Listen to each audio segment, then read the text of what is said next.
Thank you everyone for joining us for another Learning Lunch hosted by ForMed Approved and ForMedTraining.com. My name is Brian Johnson. I'm the Senior Director of Online Training and Education with ForMed Training, and I'll be your moderator today. Today's Learning Lunch will cover best practices in hiring for EHR and HIT roles in healthcare.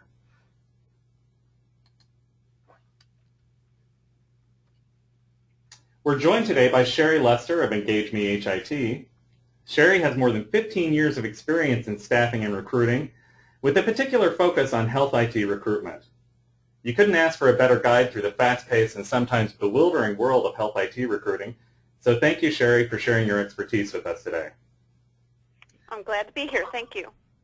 Before we begin, some quick notes for our attendees. If you have questions during this session, please enter them into the chat area during the presentation. In the second half of our presentation, we will address as many questions as time allows. If we do run out of time, answers to all submitted questions will be posted to our website and sent via email link later in the week.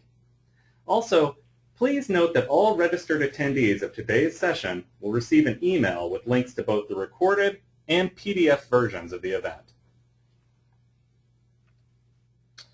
All right, Cherie, let's begin. So what are some of the unique challenges faced by recruiters and HR professionals in healthcare, particularly in health IT?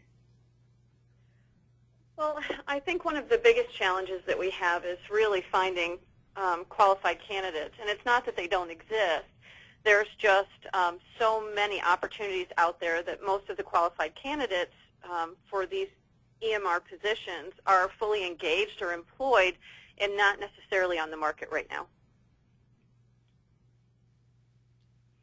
There's also sort of an urgent need for project managers, application analysts, and specifically people that have certain certifications, primarily EPIC.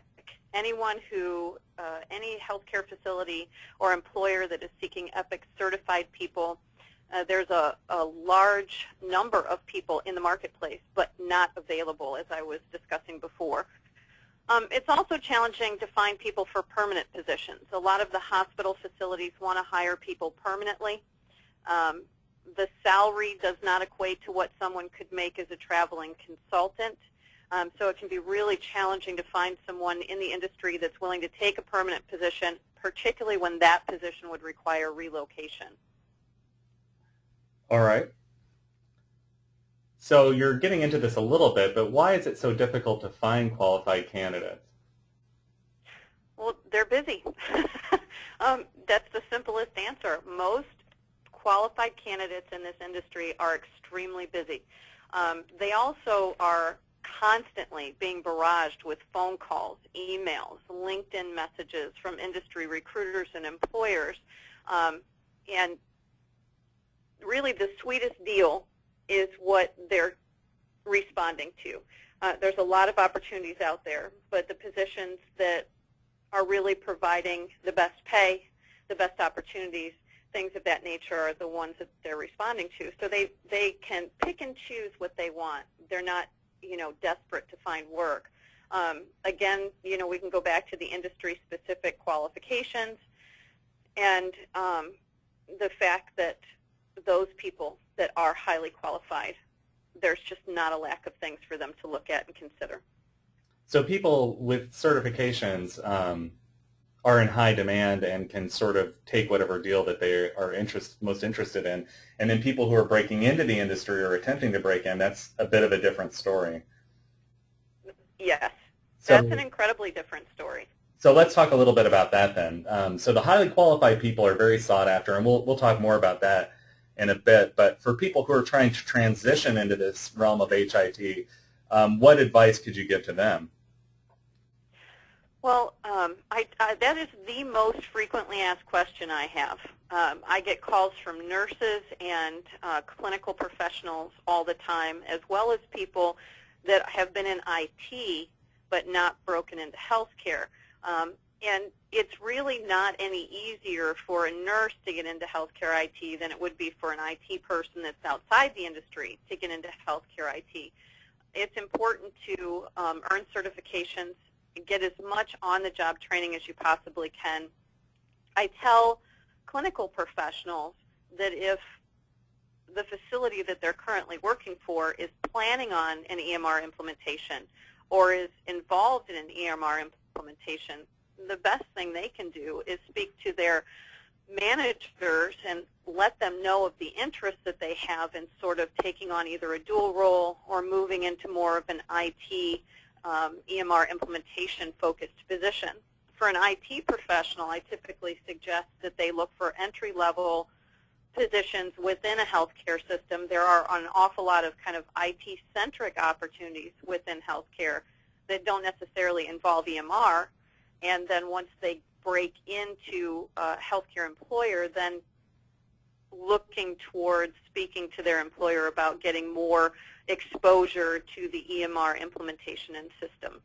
Could you give me an example of what one of those positions might be, an entry-level IT position that isn't necessarily EHR related? It could be help desk, could have something to do with database warehousing, sometimes security, and LAN WAN or Citrix VMware, those type of opportunities. And also, there are many occasions where either the EMR vendors or consulting firms might consider entry-level people and train them up. So sort of what everyone is looking for is, and I know it varies by position, but they want someone with clinical background in many cases and then IT skills, but there's a lot of people flowing in from one or the other, and the trick is to sort of combine those skill sets. That's right. The biggest demand is for people with build experience, someone who can really get in there, get their hands dirty in the implementation and build those applications. So we talked a little bit about this before, but then for people who have built those skill sets, who have, say the clinical background and demonstrated skills in the HIT realm, what is it like for them? It sounds as if it's a really hot market for them. It is, and this is the best industry to be in right now, I think, especially for people that have those certifications or qualifications that are in high demand. These opportunities are filled very, very quickly. One of the most important things that an employer needs to keep in mind is if they have opportunities available and they find a qualified candidate they like in the first interview, they need to move forward with that person very quickly because they're getting multiple phone calls and emails and, every other social media contact every single day from recruiters like myself looking to hire them to other positions. So is that something you see quite a bit of, is that someone will be interested in a candidate and then they'll not move quickly enough and the opportunity will slip away? Yeah, that's absolutely true. I actually have a candidate that's been in the interview process for a permanent position with one of my clients right now who's been in the interview process for 3 months. And he's barely hanging on. Had he had EPIC certification or something of that nature, I would have lost him 2 weeks into the process. I see. So things have been evolving very rapidly in HIT, especially since the HITECH Act was passed. Can you tell us a little bit about how things have changed and then how you see things changing on the horizon as well? Well, the EMR vendor products over the last 5 or 6 years have actually changed. EPIC obviously is #1 now, and they kind of surged into that position over the last few years, and I think are going to stay there. There's going to continue to be a real demand for qualified HIT candidates. Employers, I think, the employers that are the most flexible are the ones that I see have the most success with finding people, and that's either bringing someone on board that's not quite what they want, but almost there, and providing training, or finding a great person that maybe isn't local to their facility, but is open to doing remote and allowing that person to primarily work remote. So the employers that provide some flexibility are the ones that are really excelling and staffing these positions that they want to fill. And ultimately, it really is more cost-effective if you're hiring for a permanent position to bring someone in who has the right stuff and train them on what needs to be learned, as opposed to waiting 6 months, a year for that ideal candidate that, you know, maybe there's one of them out there. It's like a needle in a haystack. Well, and I would think that's especially true then if those ideal candidates are so sought after, you're obviously going to have to offer them a very nice deal to compete with other recruiters and employers. Right, and remote work right now is the key word. The more remote work available, the more likely you are to find a qualified candidate. Not that there aren't people that want to travel, because there are plenty of people that are open to travel, but more and more as that remote opportunity gets out there and people start seeing that, that's what I hear most often now. How much remote work is offered with this position, or do I have to relocate? Can't I work remote? That's key right now in the industry. So the need for flexibility too is, you know, recently there was a Chime study that I can't remember the exact statistic, but it's more than half of the CIOs they surveyed talked about the challenges they face in trying to find enough candidates. So, and there's people trying to move into the field. So you're saying one of the things that employers should consider is taking people who have some of the skill sets and then basically completing their training if they're the right candidate.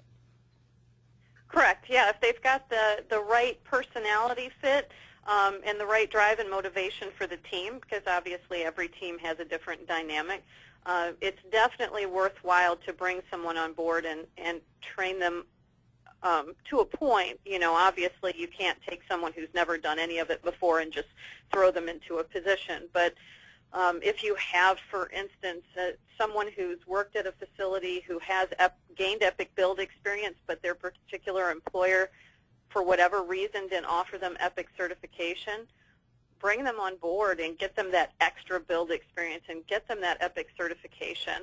Most healthcare facilities are having people sign a year or two employment agreement just stating that if they offer them specific certifications, that new employee will stay with them for 12 or 24 months because they're investing in them by getting them certified. Are you seeing a lot of contracts along those lines? Yes. So let's get down into the interviewing process a little bit, and this advice will be useful, I think, for candidates, but it's really targeted for people who are conducting the interviews more than anything else. So tell us a little bit about how an interview should begin. Well, typically, the interviews in our industry, or at least initial interviews in our industry, are telephone related. There hasn't been the big switch to Skype or video interviews that I anticipated a few years ago, so I'm sort of surprised. But typically the initial interview is by phone. I have found that frequently we'll get a call and our client will say, could you set up an interview between myself and so-and-so candidate? And I'll set up that interview only to have the candidate call me after the interview and say there were 6 people on the phone when we were only anticipating 1 person. So the most important thing is to set up those expectations so the candidate knows what to expect when they get on the phone and who's going to be there. And then when they do get on the phone, to do the introductions by, you know, going around the room and saying who the person is and what their title is, so that when the candidate is on the other line, there's no surprises and they're familiar and start to understand who they're speaking to. And this may seem like an obvious point, but we were talking about this the other day, and you were talking about how timeliness is important, especially for a phone interview, and it's surprising how often people are late to the phone interview. That's correct. It is really important. I think, you know, it's funny because it goes without saying, but yet for some reason it still needs to be said. And that goes for both parties, obviously. And if for some reason someone's going to be late, even if it's 5 minutes late to a call, a phone call or an email, we have such access to technology with cell phones and emails and everything that there's really no excuse unless something catastrophic has happened that someone can't, or a text, send a quick message and say, I'm going to be a few minutes late. Also, typically on the interview, my suggestion is always for the person who's conducting the interview, that hiring manager or recruiter or whoever it is, to really go over the job description in detail at the beginning of the call. A lot of times candidates are interviewing for multiple positions. They may have some additional questions. There might not have been a full job description on the website or initially provided by the recruiter, and some background on that role. Is it a new opening, a newly created position? Has it been vacated by somebody? Are they looking to replace someone, and if they are, why? And then for the hiring manager to ask the candidate how much they know about the company.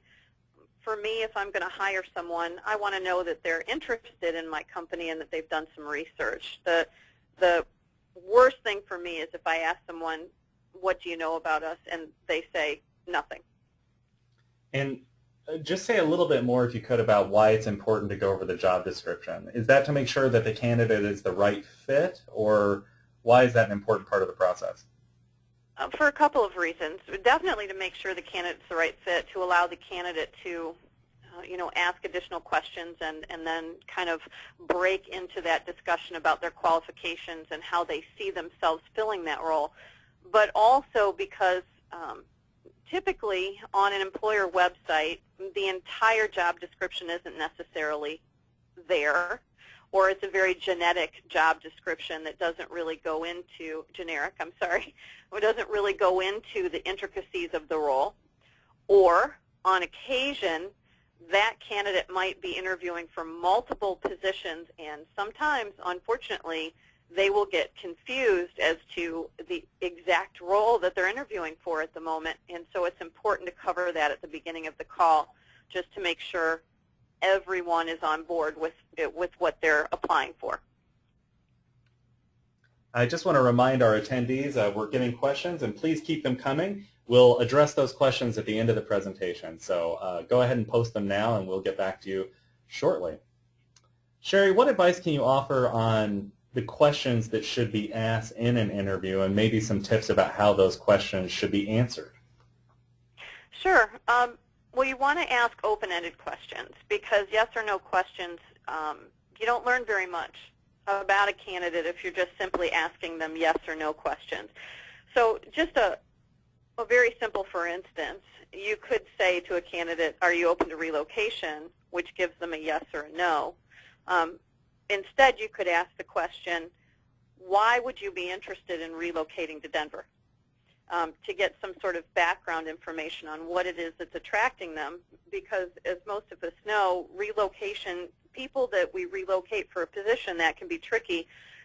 They actually tend to lose more people that have relocated within the first year of employment than people who haven't, because they may get to a location and decide, oh, I don't like it here at all, and move. So you want to be able to pull out as much information from the candidate as possible. You also want to drill down for specific details on their qualifications. There are a lot of very qualified people out there that are not good at talking about themselves or expounding on their qualifications. And so it takes a really skilled interviewer to ask the right questions to get them to drill down. I've had a lot of clients come back to me at times and say, that person just couldn't express their skills very well, and they've passed on some incredible, incredible candidates. And so if you feel like, if you're interviewing someone, you feel like they're not really expressing their skills well, then drill down. Instead of asking broad questions like, tell me why you feel you're qualified for this role, go down into the intricate things about the role. So for instance, maybe strong knowledge of HIPAA is one of the criteria for the role. Say, tell me more about how you got educated about HIPAA, what do you know about the regulations. Ask more specific questions to drill down on their technical skills. Is there and then finally, I'm sorry. Go ahead. I'm sorry. I was just going to ask, is there an element of sort of, not to call it testing, but do you want to basically get an assessment of whether they're the real deal on those qualifications to say, well, what do you think of this security rule standard or something like that? Or is it more just to get a better sense to sort of flesh out their resume? I think that is a really great idea, and I know a recruiter who consistently will say something like to EPIC candidates, for instance. He may say, so tell me what you think about the EPIC OAK application. There's no such thing. But, you know, they have Willow, and so he'll just throw out some random thing that really doesn't exist at all. And he knows if the candidate goes off about their knowledge on that specific application that doesn't exist, that they're not the right person for the role. So, you know, I don't always suggest that you trick everyone into, you know, figuring out what their qualifications are, but you definitely want to find out more and more. I have a lot of clients who will have spreadsheets that they'll ask candidates to fill out prior to interview, which literally will list multiple applications and then ask for the candidate's rating as to how well they feel they know the particular application, when they last used the application. So yes, the more technical questions you ask, the better off you'll be for these positions. So why is it important to ask for details on why the candidate is available? This is a personality thing, I think, more than anything else. You're going to learn a lot about the candidate. I've had candidates where I've said, you know, why are you available? I find out they got fired. They'll go into how much they hate their ex-boss and whatever, and you learn very quickly that there was probably an issue, and that's why they were let go, so they wouldn't be the type of person you would want to move forward with the role. So you do learn a lot about someone when you inquire as to why they're seeking a new position or currently available.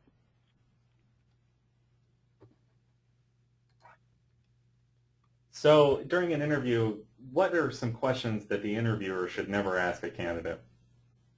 This is an HR thing. So this is all about human resources and you know, equal opportunity employment. So I would always suggest that anyone who has some concerns that they might not be asking the right questions, contact their HR department. There's all kinds of literature out there available on this. You certainly cannot ask someone about their health. If they open up to you and say, well, I had a heart attack last week and I'm recovering and I can't start work until XYZ PDQ date, that's fine, but you shouldn't continue to ask them questions. Oh, why'd you have that heart attack? Or how are you going to be treating it? Or, you know, those type of things. You shouldn't ask them whether or not they're married. That shouldn't have any bearing on employment. Religion and sexual orientation, family status, same thing.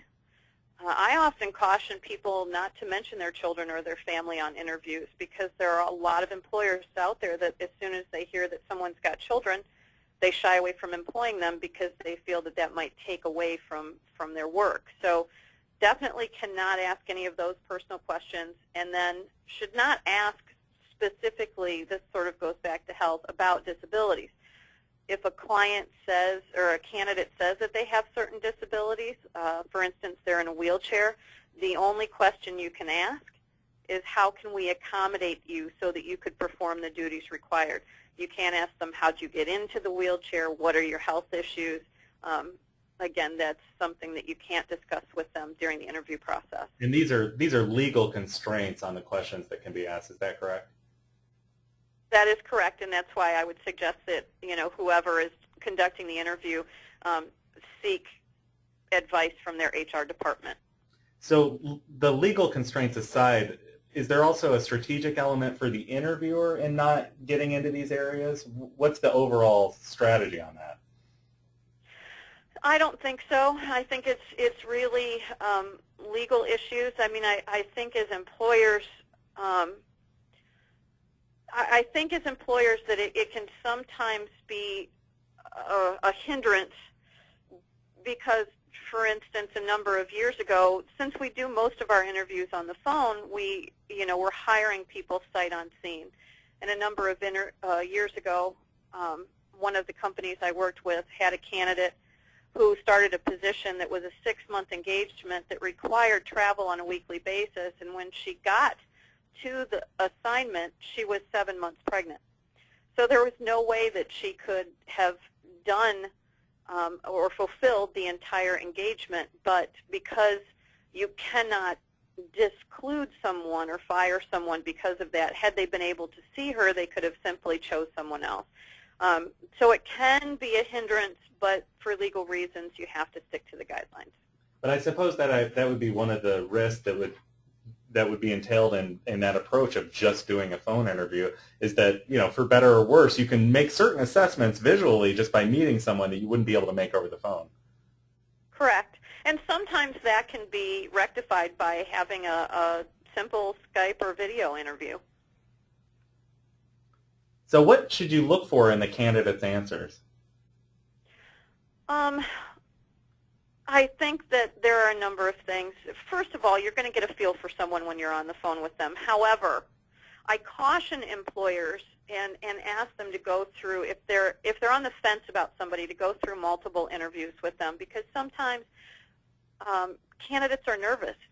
Sometimes people feel like it's a test, and some people don't, test well. But that doesn't take away from the fact that they have great qualifications and might be a fantastic member of the team. So you look for people who are not hesitating to answer questions. If there's long pauses, they could be, looking up information. So you want someone that's able to give specific details. And if they're not, if people are going off on a rabbit trail, you need to be comfortable in redirecting them and bringing them back to answering the specific question. If they are consistently going off on rabbit trails, that typically means that they may not have the qualifications that you're looking for. Ask for the candidates to complete the answer if you feel they're too brief. So if you ask them something very specific and they give you like a 5-word answer and you want to know more, just continuously ask, can you expound on that? Can you provide more information? Can you give me another example of when you used this or that? Also be aware of highly qualified candidates, again, being nervous, maybe not having that phone conversation savvy, and try to open them up by being friendly, by having a kind of a conversation in the beginning about yourself. I'm really excited to talk to you. If you know where they live, how's the weather someplace, whatever. Just to get them to relax a little bit, feel like they're talking to a friend as opposed to doing a test. And then always confirm with references. So if they offer specific details about their qualifications, you should follow up with those references and confirm that they actually do have those qualifications. Absolutely. No candidate should ever be hired for any reason without references being conducted first. And obviously this stuff flips around the other way, so the same sort of advice applies to the candidates themselves, that they should try to give complete answers, that they shouldn't give yes or no answers. Yes, absolutely. It's all in the flow of the conversation. Candidates should, really sort of mirror the person that's interviewing them. And candidates should also remember that when they're interviewing with a recruiter or an HR professional, they're not going to work directly with that person. So if they don't necessarily like the recruiter or feel that they had a rapport with the recruiter, if they get hired, that's not going to matter.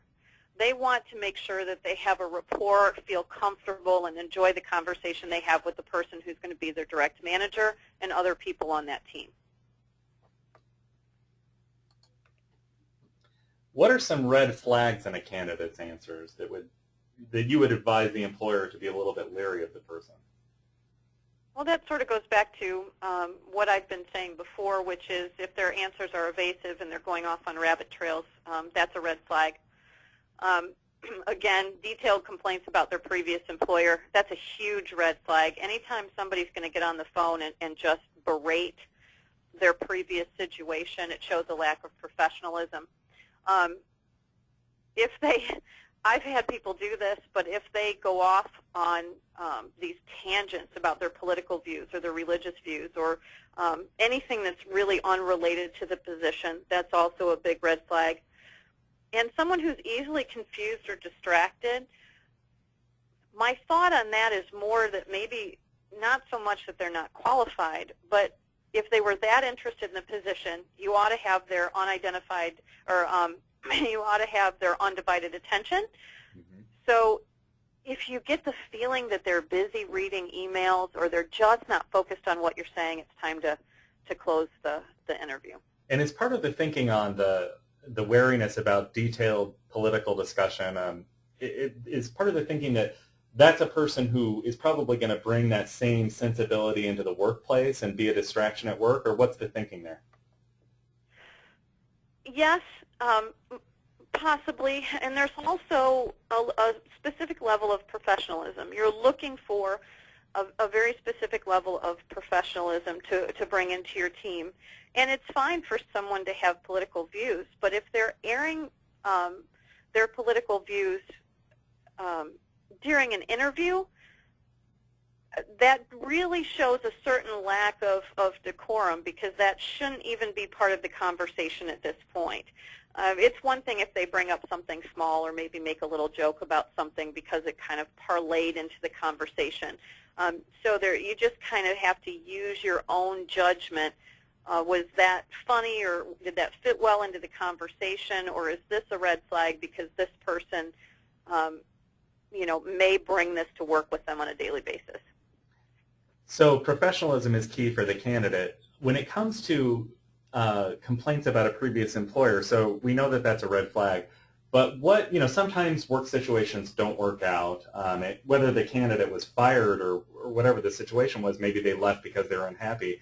How should a candidate sort of finesse that issue? They don't want to have these detailed complaints, but how should they present that in an interview that still meets that standard of professionalism? My typical advice to candidates, because I do, my conversations and my interviews with people are very friendly, and so people tend to really give a lot of information when they talk to me, and there have been times where I've said, make sure that when you move forward to speak to your potential employer on this interview, that you, for instance, if they just loathed their previous manager, I will say my best advice would be for you to say, the reason that I left the position was because my previous manager and I just didn't see eye to eye, and so I thought it was best to find something else. So you can say, I really couldn't stand my previous manager. They were a huge jerk, in a very professional way, and not have to go off on a 10-minute tangent about that person. So you don't want to be deceptive. If the situation wasn't working out, you want to express that, but you want to do it in the right way. Exactly. All right, well, before we get into the questions and answers, is there anything you'd like to add? I know there's a lot of other elements of interviewing, Cherie, that we didn't get to. We do have questions we can address as well, but I wanted to give you the opportunity to expound on what you've already shared with us. Sure. We were just recently talking about professionalism on the candidate's part, and obviously that goes both ways. I hear from the client side after interviews. I also hear back from candidates after interviews, and it's sad for me to say, but there's been many, many times where I've gotten calls from candidates who have not been treated with respect during an interview process. Maybe the person who's conducting the interview is very distracted. Sometimes that person conducting the interview isn't well informed because they didn't take the time to review that candidate's resume in detail before the call. There have been times where a client has gotten on an interview and started conducting an interview with the candidate for a completely different opportunity because they hadn't been paying attention to the call that was set up and what that candidate was actually interviewing for. So it definitely swings both ways. The person that's conducting the interview should be well informed and prepared to conduct that interview prior to picking up the phone. And I understand that sometimes that's difficult because hiring managers are incredibly busy. But if they want to make a good hiring decision, they need to make sure that they're treating that person well and that they're well informed. And if they want to hire the right people, they also have to make sure the interviews go well. So it's a two-way advice to the candidate then, if they find themselves in that situation, it's obviously not an ideal scenario. How should they handle it? I've often told them to just be honest. Just pipe up and say, I'm very sorry, but that is not the position I applied for. I'm actually interviewing for, XYZ position today. Or to say, I'm really sorry. It sounds as if you're very distracted. Would it be all right if we schedule this call for a different time? It's okay as a candidate. Your time is just as valuable as everybody else's, so it's all right to speak up and say something. All right. Would you like to add anything else before we get to the questions? Nothing that I can think of. All right. Well, I'm sure we're going to cover a lot of ground on the questions as well. We have a number of them ready to go. So the first question, can you talk about fulfilling positions in the ambulatory market compared with the in-hospital positions and thoughts related to that subject? It's obviously a big difference between large hospitals and the ambulatory setting. There is, but I don't see a huge amount of difference. I don't do a boatload of placements in the ambulatory arena, but that doesn't mean that I haven't, and we definitely do. But they're still seeking incredibly qualified people, and there's not a massive amount of those people in the market. So really everything that we covered in regards to healthcare is exactly the same in the ambulatory market as well. We have a lot of practice management opportunities come available, and I see the same challenges. Here's another question for you. What do you see as the best way for a candidate to get their resume out there to the right audience, basically? I cover this an awful lot because what I've found, and I may have some hiring managers that are going to go, oh, at this answer, but what I've found is that typically candidates will apply to hospital websites, and it's like their resume falls into a black hole. So my typical advice, if they're not going through me for an employer, is to go ahead and apply online when they find that position. But then go to LinkedIn and find the person that they think would be their direct manager for that particular position. So for instance, if they were, some sort of EMR implementation analyst, just vaguely speaking, find the director of IT. Find someone that they feel at that particular client would be their manager, and just send them a message via LinkedIn and say, hi, I applied on your hospital website 5 days ago for this particular position. I'm extremely interested. And typically those people will answer and say, you should send your resume to so-and-so, or please just send your resume to me, or give them some sort of idea. We've already filled that position, whatever the case will be. So do your homework and invest the time to follow up.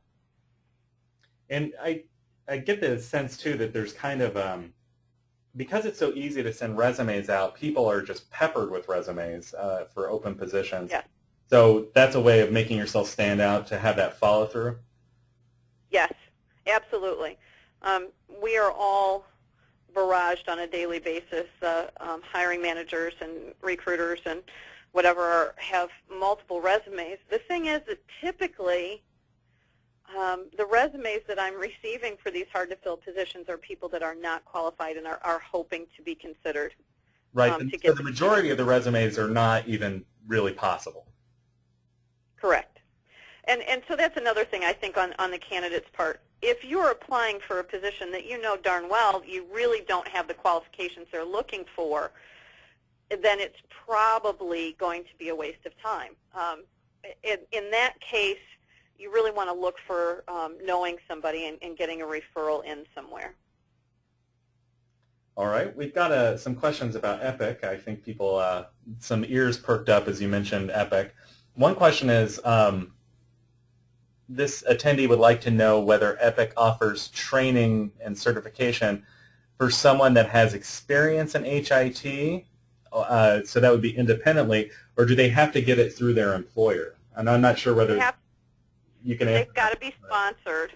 So they must be sponsored either through what's called an EPIC partner. A lot of consulting firms are EPIC partners, so they can send people to get certified, or they have to be certified through an EPIC client hospital. Here's a related question. What do you feel are the most valuable HIT certifications? So apart from specific product certifications, so obviously EPIC certification would be a valuable one to have if, because EPIC's the market leader. But what other certifications do you think are valuable, and what organizations provide that sort of certification? Well, I'm sorry, that was too Yeah. long of a question. So I guess, No, it's a very broad-based question, and honestly, it's very hard to answer because there's so many variables. It would depend on that person's focus. If they're a security person and then they're involved in the IT security space, then they're going to want to get security-oriented certifications. So that's a really just kind of a loaded question. So, if in your vertical you can get certifications, definitely do that. Certifications look good on a resume. If your employer is willing to offer, always ask your employer, I'd like to get certified in such and such. Will you reimburse or pay for that? Typically they will. So definitely they all look good on a resume, but you also have to be very conscientious because there are a lot of fly-by-night HIT certifications in the market right now, and you want to research before you spend that money to make sure that the training you're going to receive is going to be viewed as, significant. here's someone who's a little frustrated in their job search. They say, I'm certified in Epic and it hasn't helped. If you don't have experience building, they typically won't talk to you. So this person feels like they're in a catch-22 situation, that they spent the time to get certified and they're doing training and supporting, but they're not seeing that sort of next step to the next level. What advice could you give to that person? Same advice as I give to the people who are, IT and haven't been in healthcare, or, clinical and haven't been in EHR. The best thing to do is try to push their current employer to provide them with more on-the-job, exposure to that build, because that's what they're looking for, is really gaining strong build experience and continuing to expound on that experience. So if the current employer won't offer that, the next best solution is to look for a local Epic facility and apply for a permanent position within a local hospital that is implementing Epic or has Epic or is upgrading Epic or whatever, so that they can get that position. They may have to stay put at that particular location for a year or two, but they'll gain that necessary experience that they want to gain so that they can then go out and do consulting. So here's, in some ways, a similar question. It's different, but this person's saying that they have a clinical background and an adult education background, and they've been doing at-the-elbow support for 3 years, but they're interested in becoming certified in Epic, and they're interested in learning how they might go about that. If they have to be sponsored, is the best way to go through their employer, or what would you recommend for them? Yeah, to go through their employer. I've got to be honest, and I know this is probably not going to be the most exciting news, but the market is flooded with go-live support consultants right now, and most of them that have experienced an Epic implementation want to get Epic certified. It is extremely difficult. And an Epic certification isn't the end-all, the be-all. Cerner is incredibly popular right now, along with Meditech and McKesson and some of the other EMR vendors. So don't feel like Cerner's or Epic is the only way to go, because you can definitely make as much money and be as successful working with one of the other EMR products. Well, I wonder if that's an interesting approach that people might take. There's something over 700 EHR systems and modules now. Depending on the market they're interested in going to, maybe one way to go about it is to look at players that are smaller than Epic if there's such a flood of Epic. That's true. And also, if you're a go-live support / trainer, another great area to get into is curriculum development. There is a lot of need for those instructional designers, curriculum developers, so deeper into that training piece, and principal trainers as well. So you might want to just grow in your training career because there's a huge need there. Here's an interesting question. So let's say that a candidate's on an interview, and the interviewer does begin to ask those inappropriate questions about family status or something of that nature, how do you recommend that the candidate respond to that inappropriate question? That's a tough one. As politely as possible. You have to, again, use your gut. It depends on the situation, the conversation. I mean, if you're on an interview and you're working from home like I am, and all of a sudden your baby's crying in the background, you know, so if the employer says, oh, you have a baby, how old is he or she, it doesn't hurt to answer the question at that point. On the other hand, if the employer is just coming straight out and saying, what's your family situation, are you married, whatever, I would be just incredibly honest and say, you know, I'm not sure how that has a bearing on my ability to do this job, and see what they say. All right. So here's a question about LinkedIn. Many LinkedIn profiles have testimonials or endorsements now. Do you feel that this satisfies sort of the reference function, or would you still just go with classical references? You always have to go with classical references. First of all, I love LinkedIn. I use it frequently. I think the endorsements are not they're just not that helpful, because anybody can endorse anybody. I've had people endorse me that I've never worked with before. Right. The referrals or those are a different thing. So when somebody does a testimonial, they've actually worked with you. That's completely different. It doesn't hurt to print those off and send that with references. But my clients and our company, as with most companies, specifically expect to be able to conduct 3 professional references over the phone with people you've worked with in the past, and at least one of them would have to be a prior manager.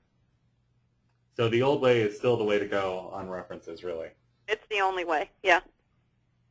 Here's a question about sort of job search websites or portals for people who are seeking work.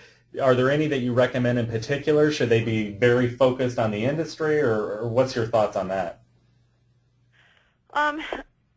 Dice.com is technically oriented, but can be a good place to search or put their resume. Healthcare IT Central is another one. If you're conducting a search, then you could go to just Indeed, INDEED.com, and type in the criteria, and Indeed searches the entire web sphere for any type of posting that would be a match for what you're looking for. And that could be on Monster, it could be from a hospital website, so it's kind of a one-stop shop. All right. We've talked about this a little bit, but this question is about sort of that the people with demonstrated qualifications versus people who have some experience and are trying to build on their experience. Do you think that given the shortage in HIT, and this person is citing a statistic we see often, which is that there's at least 50,000 shortages in HIT, and the number's probably higher, do you see that there's kind of a trend toward relaxing the work experience requirements from employers, or are they really just still looking for that ideal candidate? I'd like to say yes, because for years I keep expecting it to happen, and the truth is no, I'm not seeing a difference. I am seeing more flexibility with remote work versus having to relocate or having to travel every week. So I'm starting to see some flexibility. I'm seeing employers pay more for qualified people. I'm unfortunately not seeing a lot of employers in the marketplace being flexible on knowledge, experience, and qualifications. There have been some who have been hiring, specifically with EPIC, who will now hire someone for permanent position that has build experience but has not gotten certified. But the belief in the EPIC world, which has been promoted by EPIC for many years, is if that person isn't certified, they don't know what they're doing.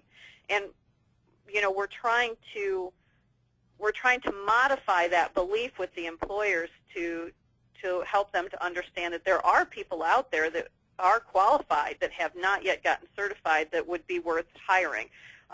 So there's just still a lot of stigma in the marketplace that if a person isn't qualified, they don't want to hire them. It is really tough. Well, so EPIC is kind of idiosyncratic in some respects. Is that attitude that if they're not certified, then we're not interested, do you see that with other EHR companies in general, or is there more flexibility from some of them? Well, I think from what I've come across, EPIC is the only one that really just pounds on certification. I know that Cerner has a few, training classes, certifications, Cerner fundamentals, and things of that nature.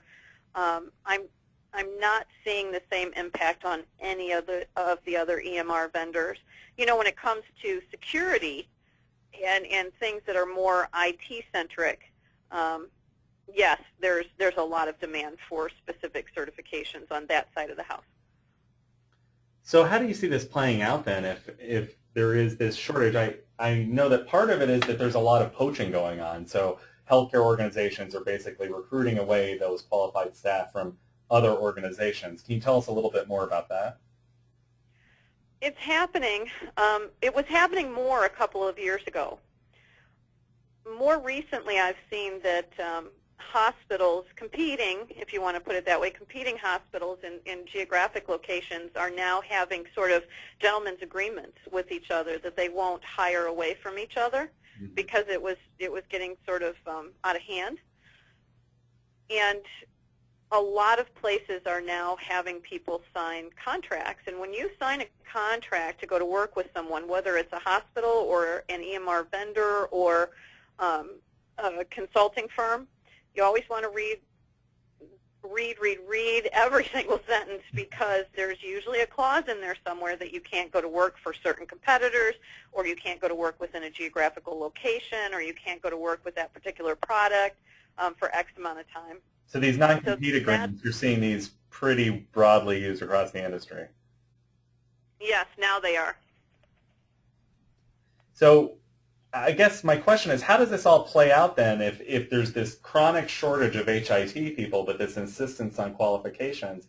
Are you seeing positions just sitting there and not being filled because of that sort of disconnect? Yes.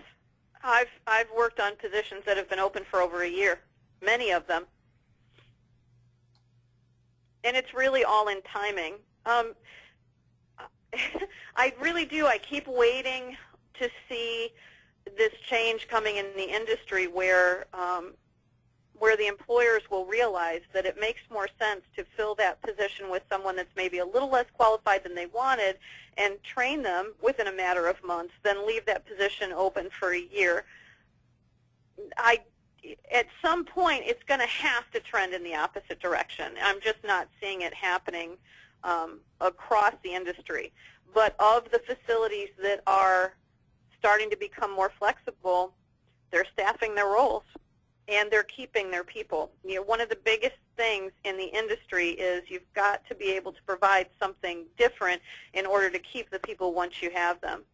People want to be valued, and most of the people I talk to, they're not leaving or changing positions because of money. They're doing it because of environment. So you're saying they're leaving because they want a different work environment? Yeah, different culture. Mm-hmm. Okay, but a way for employers to keep candidates, or to keep employees rather, is to give them that sort of opportunity to build on their skills and to train for new opportunities, basically. Yep. Growth within the workplace, work-life balance, and appreciation. Everybody wants to be appreciated for the hard work that they do, and typically what happens is, as long as everything's going fine, you don't hear anything, and as soon as something isn't going right, then you don't hear the end of it. So the employers that are providing, good work-life balances, the opportunity for growth within the workplace, and really a good, healthy cultural environment are the ones that are having the most success with permanent placement. Obviously, it's something different for consultants because they're moving from one project to another, and so they're in and out of different environments. All right, well, we're very nearly out of time. I want to remind our attendees that we're going to assemble all of the audience questions and post written answers on our website with links delivered via email later in the week. I want to thank you, Cherie, for joining us for today's lunch. I certainly learned a lot about HR and recruiting and HIT, and I'm sure our attendees did as well, so thank you. Oh, it's a lot of fun. I really appreciate everyone's time. I'd like to also thank all of our attendees today. Again, all registered attendees will receive an email with links to both the recorded and PDF versions of this session. If you look at our screen, you can see a little bit about our own training programs offered through ForMed Training. Remember to visit formedtraining.com to register for the Certified Healthcare Technology Hiring Professional course if you are in an HR recruiting space. The course includes valuable information on healthcare organizational structures, market leaders and EHR solutions, and the most frequently recruited positions in HIT. Be sure to join us at ForMed Approved for our next learning lunch, which will air on April 23rd. Our partners at Health IT Exchange will present on how to share best practices regarding EHR with other medical providers. Keep an eye on your email box on our homepage for other upcoming topics. And thank you again for joining us today. Thank you, Cherie. Thank you. Have a good day.